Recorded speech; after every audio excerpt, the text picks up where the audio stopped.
Nah, dalam keadaan standby di front office, tiba-tiba ada telepon masuk. Di saat itu juga Bang Jeki ini merasa bingung karena ada keanehan di waktu itu.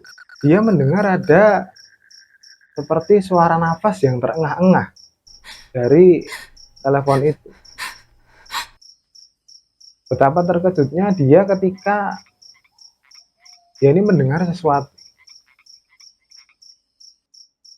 Dan apa yang didengar Bang Jeki ini adalah,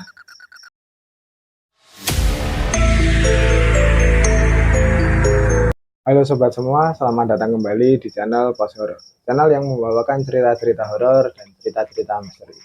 Untuk kalian yang mungkin baru saja menemukan channel kami di beranda YouTube kalian dan tertarik dengan cerita-cerita horor, kalian bisa subscribe dulu agar tidak ketinggalan video-video dari kami. Untuk jam tayang, kami tayang setiap hari Selasa dan hari Kamis pukul 7 malam. Nah, di cerita kali ini datang dari salah satu kenalan saya. Tentu saja namanya ini Bang Jeki. Dan dia ini di sini berprofesi, di cerita ini berprofesi sebagai front office atau bisa dibilang resepsionis di salah satu hotel yang terletak di daerah Jakarta Timur. Bang Jeki ini menceritakan pengalaman horornya ketika ia awal-awal bekerja sebagai resepsionis. Namun kisah horornya ini terjadi sebelum Bang Jeki ini kerja di hotel yang sekarang ini. Ya masih sama lokasinya, yaitu Jakarta Timur, tapi hanya beda hotel. Nah, jadi begini ceritanya. Pada awalnya Bang Jeki ini bisa dibilang masih sangat baru waktu itu, ketika menjadi resepsionis di salah satu hotel. Di waktu itu Bang Jeki ini diceritakan mengikuti semacam tes atau uji coba. Jadi dia ini Bang Jeki mengikuti uji coba di berbagai macam shift. 2 hari pertama di shift 1, lalu 2 hari kemudian di shift 2, dan 2 hari yang terakhir itu shift 3. Nah, kejadiannya ini terjadi ketika Bang Jeki ini sedang bekerja di shift 3. Dan kejadian horor ini terjadi kira-kira antara jam 2 sampai jam 3 pagi. Nah, sebelum saya lanjutkan ceritanya, Bang Jeki ini bercerita bahwa jam-jam segitu, jam-jam 2 atau jam 3 pagi itu, biasanya dia ini melakukan night audit. Atau simpelnya, night audit ini adalah kegiatan untuk mengecek setiap kamar hotel dan memastikan apakah kamar tersebut masih isi atau masih ada yang menempati, atau kosong, atau sudah ada yang memesan. Kegiatan itu dilakukan dini hari, karena hampir bisa dipastikan bahwa sekitar jam-jam tersebut sudah tidak ada orang atau tidak ada tamu yang check in atau check out. Nah, kurang lebih seperti itu yang dijelaskan oleh Mas Jeki. Mungkin saya menjelaskannya ada yang keliru, mohon dibenarkan. Oke, lanjut ceritanya. Di waktu itu Bang Jeki ini sedang berada di front office kejadian itu, sendirian. Jamnya sekitar jam 2 pagi. Nah, dalam keadaan standby di front office, tiba-tiba ada telepon masuk. Di saat itu juga Bang Jeki ini merasa bingung karena ada keanehan di waktu itu. Bang Jeki ini bercerita, ketika ada telepon masuk di resepsionis, info nomor kamar yang menelpon itu biasanya akan muncul di resepsionis ini. Nah, di sini Bang Jeki merasa aneh karena ada anomali atau keanehan. Nomor kamar yang menelpon tersebut ternyata di sistem menunjukkan bahwa kamar tersebut sedang kosong, alias tidak ada orang yang check in di kamar tersebut. Untuk memastikan lagi, Bang Jeki ini mengecek di bagian registrasi. karena siapa tahu mungkin belum dilakukan input ke dalam sistem. Setelah dicek pun ternyata kamar tersebut benar-benar kosong, alias tidak ada yang menempati. Nah, karena telepon tersebut terus berderi, mau tidak mau Bang Jeki ini harus mengangkat telepon tersebut. Disinilah Bang Jeki ini dibuat merinding. Dia mendengar ada seperti suara nafas yang terengah-engah dari telepon itu. Setelahnya suara itu pun tiba-tiba hilang dan telepon pun tertutup. Nah, di sini Bang Jeki ini sebenarnya merasa sedikit ketakutan. Namun di situ Bang Jeki ini tetap berpikir dengan tenang dan masih memikirkan kemungkinan jika yang nelpon tadi itu benar-benar tamu dan butuh bantuan. Nah, mengingat Bang Jeki yang berjaga sendirian, jika benar terjadi apa-apa, maka Bang Jeki juga yang nanti harus bertanggung jawab.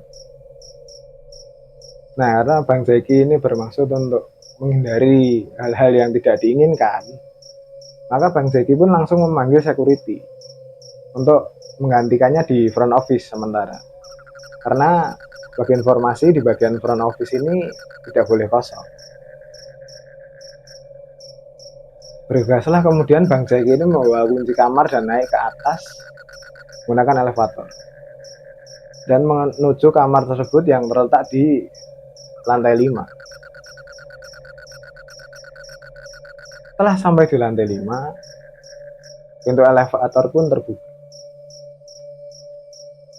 Bang Jeki menyusuri lorong gelap di lantai 5 ini sendirian, sambil mencari nomor kamar yang tadi menelpon.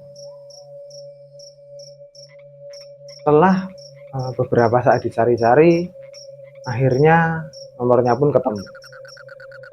Kemudian Bang Jeki mengetap kunci kamar tersebut yang berupa kartu.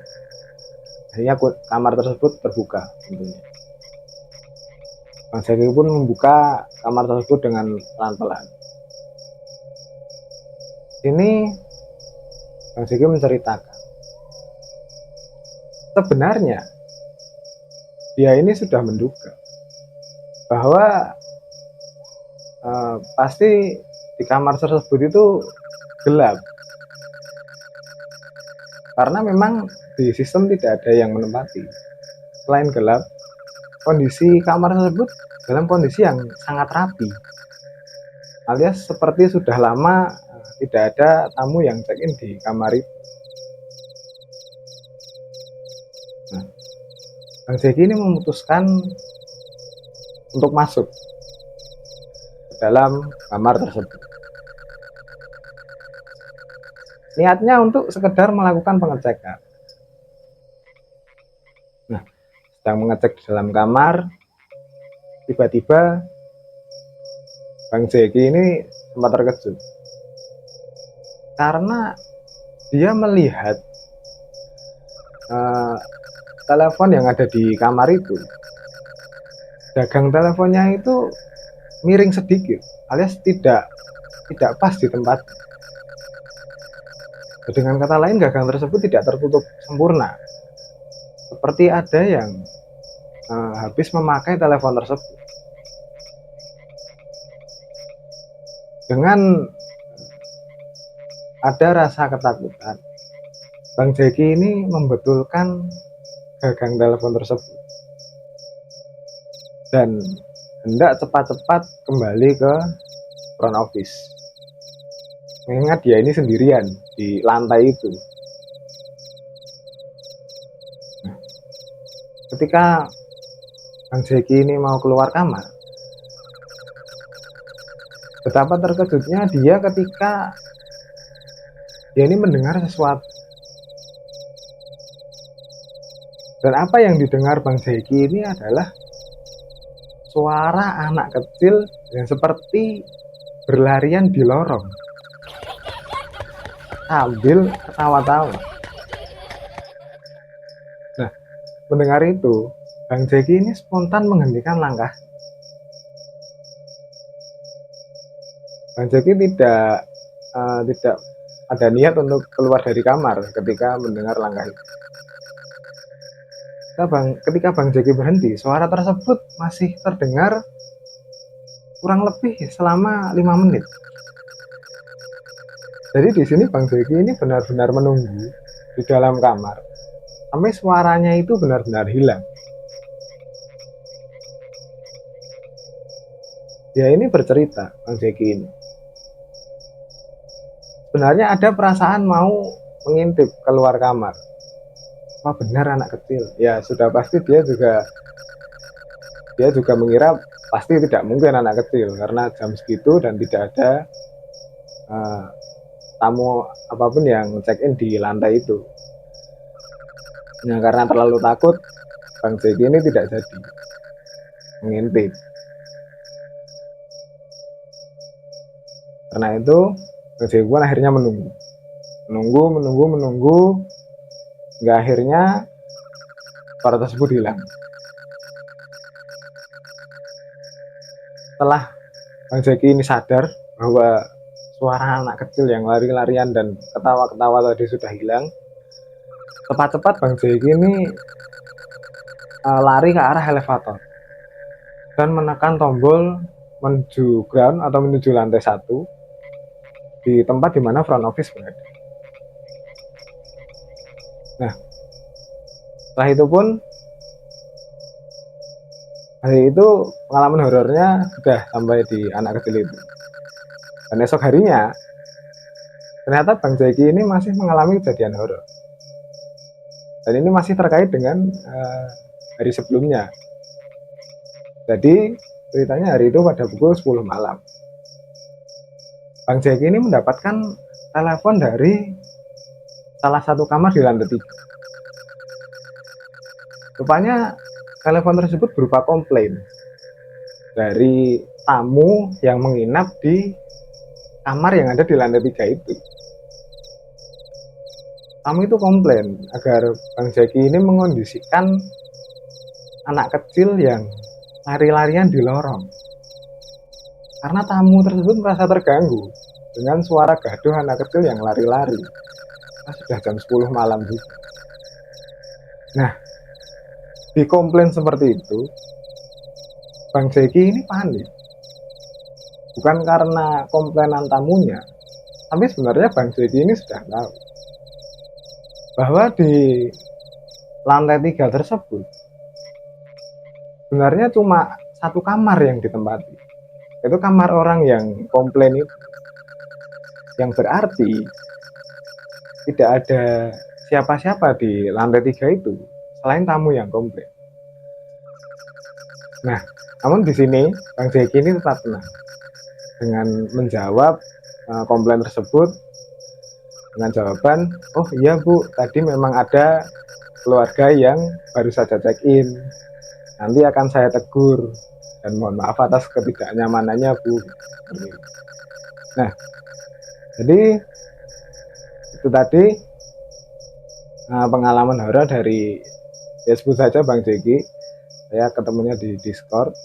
Dia cerita tentang pengalaman horornya ketika dia sedang bekerja sebagai karyawan hotel, awal-awal karyawan hotel sebagai front office. Dan mungkin kalian juga pernah mengalami kejadian sama, atau teman kalian mungkin ada cerita-cerita yang sama.